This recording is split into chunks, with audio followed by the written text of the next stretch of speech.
कोलकाता का saint Mary sacred heart church, जो church के अलावा नन हॉस्टल भी था।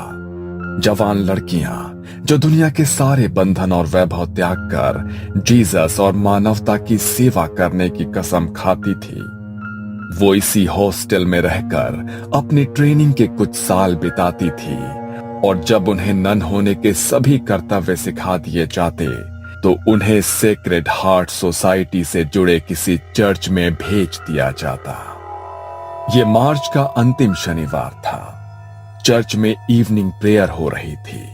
तभी मदर सुपीरियर एग्नेस, जो इस नन ट्रेनिंग सेंटर की हेड थी, उन्होंने एक 22 साल की लड़की से बाकी लड़कियों का परिचय कराया। ये है गॉड स्पेशल चाइल्ड मारिया। आप सभी की तरह इनका जन्म भी सिर्फ सांसारिक सुखों में अपने जीवन को व्यर्थ करने के लिए नहीं, बल्कि प्रभु के चरणों की सेवा के लिए हुआ है। यह हमारे साथ इसी चर्च में रहेंगी। मदर एग्नेस ने अपनी तरफ से नन मारिया का इंट्रोडक्शन दे दिया था, लेकिन मारिया के चेहरे पर गहरी उदासी की परत चढ़ी दिखाई देती थी। उसने न किसी से नजर मिलाई, न किसी को देखकर कोई भाव उसके चेहरे पर आया। बस जैसे ही मदर एग्नेस ने अपनी बात खत्म की, वो चुपचाप अपने कमरे की ओर निकल गई। ये लड़की तुमको कुछ अजीब नहीं लगा? मुझे तो ऐसा लगा जैसे उसे जबरदस्ती इधर भेजा है। पता नहीं उसकी आंखों में कुछ है। I can feel it. Mother Agnes ने तुम्हारा बात सुना तो प्रॉब्लम हो जाएगा। बाद में देखते हैं। अगर ऐसा कुछ होगा तो वो खुद बोलेंगी ना। तुम क्यों अपना मूड खराब करता है? मोनिका के कहने पर उसके ही कमरे में रहने वाली रोमा चुपचाप अपने कमरे में लौट गई थी। लेकिन अभी भी मारिया का वो सपाट चेहरा, गहरी भीतर धसी आंखें उसके मन में कौंध रही थी। अगले दिन सवेरे प्रेयर के समय रोमा ने महसूस किया कि वो सबसे पीछे खड़ी हुई कुछ और ही बड़बड़ा रही है, जैसे वो इस प्रेयर से बचने की कोशिश कर रही हो। रोमा दबे पांव मारिया के नजदीक जाकर खड़ी हो गई और उसके मुंह से निकल रहे शब्दों को समझने की कोशिश करने लगी। मारिया कुछ अजीब सा बड़बड़ा रही थी, जो स्पष्ट तो बिल्कुल भी नहीं था, लेकिन रोमा के शरीर में उसकी आवाज से झुरझुरी सी दौड़ने लगी थी, क्योंकि मारिया किसी आदमी की दोहरी आवाज में कुछ बोल रही थी। कुछ तो अलग है इस लड़की में। मैं पता लगा कर रहूंगी आखिर इसका चक्कर क्या है। इसका दिमाग लगता है ठिकाने पर नहीं है। वैसे भी हम सबका यहाँ आने का कोई ना कोई कारण है। ये तो इतनी पढ़ी लिखी सुंदर है, कोई भी मिल सकता था इसको। यहाँ क्यों आई? रोमा के मन में कई सवाल थे, जिनके उत्तर जानने के लिए वो काफी परेशान थी। शाम को प्रेयर के बाद सभी अपने कमरे में सोने की तैयारी कर रहे थे, लेकिन रोमा ने आज कुछ अलग सोचा हुआ था। सबके सोने के बाद वो दबे पांव मारिया के कमरे की खिड़की पर पहुंची और अंदर झांक कर देखने लगी। लेकिन वहां का नजारा देखकर रोमा के रोंगटे खड़े हो गए थे। मारिया अंदर चेयर पर बैठी हुई थी, लेकिन वो चेयर पर ऐसे बैठी थी जैसे किसी ने उसके पूरे शरीर को मोड़ तरोड़ कर जबरदस्ती वहां बैठाया हो। उसके हाथ पैर बुरी तरह से गुथे हुए थे, गर्दन दूसरी ओर थी। ऐसा लगता था वहां कोई इंसान नहीं, रबर की गुड़िया पड़ी है। अचानक ही मारिया ने अपनी गर्दन रोमा की ओर घुमाई और इस बार मारिया का चेहरा देखकर रोमा की चीख निकल गई। मारिया की आंखों के चारों ओर गहरे स्याह गड्ढे दिखाई पड़ रहे थे। बाल बुरी तरह से उसके चेहरे पर बिखरे थे और दांत इतने काले थे जैसे किसी ने जलता हुआ कोयला उसके मुंह में रख दिया हो। रोमा की दिल दहला देने वाली चीख सुनकर मदर एग्नेस और बाकी लड़कियां दौड़कर वहां पहुंच गई। रोमा जमीन पर पड़ी हुई थी और उसकी सांसें उखड़ रही थी। तुम यहाँ क्या कर रही हो? क्या हुआ है? रोमा ने उंगली से मारिया के कमरे की ओर इशारा किया। रोमा की हालत देखकर मदर एग्निस ने खिड़की से अंदर की ओर देखा तो उसके भी होश उड़ गए। ओ जीसस, ये क्या है? मैं देखती हूँ, तुम लोग इधर ही रहना। मदर एग्निस क्रॉस को हाथ में लेकर मारिया की ओर कदम बढ़ाती है तो मारिया अपनी कुर्सी से कूदकर नीचे जमीन पर आ जाती है और किसी जंगली जानवर की तरह गुर्राते हुए मदर एग्निस को एक टक घूरने लगती है। एग्निस धीरे धीरे क्रॉस को अपने हाथ में पकड़े मारिया की ओर बढ़ रही थी। तभी अचानक उनके हाथ से क्रॉस छूटकर नीचे गिर पड़ता है। अगले ही पल मारिया की आंखों की पुतली काली हो जाती है। उसकी उंगलियां कड़कड़ की आवाज के साथ पीछे घूम जाती है और मारिया किसी जानवर की तरह एग्निस के ऊपर छलांग लगाकर उसके हाथ का मांस चबा डालती है। वो किसी शैतान की तरह मदर एग्निस का मांस अपने मुंह में दबाए वहां खड़ी हुई थी और मदर एग्निस दर्द से बेहाल हो रही थी। हमला करने के बाद मारिया वापस जाकर उसी कुर्सी पर बैठ जाती है और अजीब सी आवाज में कुछ बड़बड़ाने लगती है।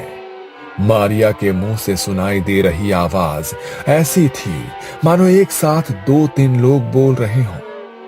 चीख पुकार सुनकर चर्च में रहने वाले फादर भी वहां पहुंच जाते हैं और मदर एग्निस की ऐसी हालत देखकर उन्हें वहां से बाहर ले आते हैं। मारिया अभी कुछ शांत दिखाई दे रही थी और इसी मौके का फायदा उठाकर मारिया को उसके कमरे में बंद कर दिया जाता है। मारिया की ऐसी हालत देखकर सभी हैरान थे। बाकी की लड़कियों में भी डर का माहौल बन गया था। फादर स्टीव समझ चुके थे कि ये कोई इंसानी नहीं, शैतानी ताकत का काम है। इसलिए बाकी की लड़कियों को उस कमरे से दूर रहने की सलाह दी जाती है और वो क्रॉस को माथे से लगाकर कुछ बुदबुदाने लगते हैं। अगले दिन सुबह प्रेयर का समय था। फादर ने सभी ननों को मारिया के कमरे के बाहर बुलाया और एक साथ प्रेयर करने के लिए कहा। पवित्र जल हाथ में लेकर फादर मारिया के कमरे में दाखिल हुए। एक तरफ बाकी की नन मिलकर लगातार प्रेयर कर रहे थे और दूसरी ओर फादर हाथ में पवित्र जल लेकर मंत्र बोलते हुए उसकी ओर बढ़ रहे थे। फादर को देखकर मारिया के चेहरे के भाव बदलने लगे। वो घबरा कर एक कोने में सिमट रही थी। प्रेयर की आवाज उसके कानों में पहुंच रही थी, जिससे वो अपने दोनों कानों पर हाथ रखकर बचने की कोशिश कर रही थी। अचानक एक चीख के साथ वो जमीन पर गिर पड़ी और उसी के साथ फादर स्टीव ने पवित्र जल छिड़ककर बाकी सभी को यकीन दिला दिया कि मारिया के ऊपर जो भी शैतानी साया था वो पवित्र जल और प्रार्थना की शक्ति से उसे छोड़कर जा चुका है। पवित्र जल ने जहां जहां मारिया के शरीर को छुआ था वहां पर छाले जैसे बन गए थे। ऐसा लगता था जैसे मारिया को किसी ने तेजाब से जला दिया हो। कुछ देर बाद मारिया को होश आया तो वो दर्द से कराहती हुई पहले से काफी कमजोर नजर आ रही थी। उसके शरीर में अब मुश्किल से उठने बैठने जितनी ताकत बची थी। चेहरा एकदम मुरझा चुका था, शरीर भी मानो झुक गया था। मारिया की हालत को देख मदर उसे उसके कमरे के बिस्तर पर ही लिटा देती है। ओह जीसस, इसका हालत बहुत खराब लग रहा है। इसे यही आराम करने दो, होली वाटर इसको ठीक कर देगा। अगले 2 दिन बेहद सन्नाटे में गुजरे। मारिया ऐसे ही बिना कुछ खाए पिए, बिना एक भी शब्द बोले अपने बिस्तर पर पड़ी रही। 2 दिन बाद उसने टूटे फूटे शब्दों में पानी मांगा। मदर के कहने पर मारिया को पानी पिलाया गया। मारिया अब थोड़ी सामान्य सी नजर आ रही थी।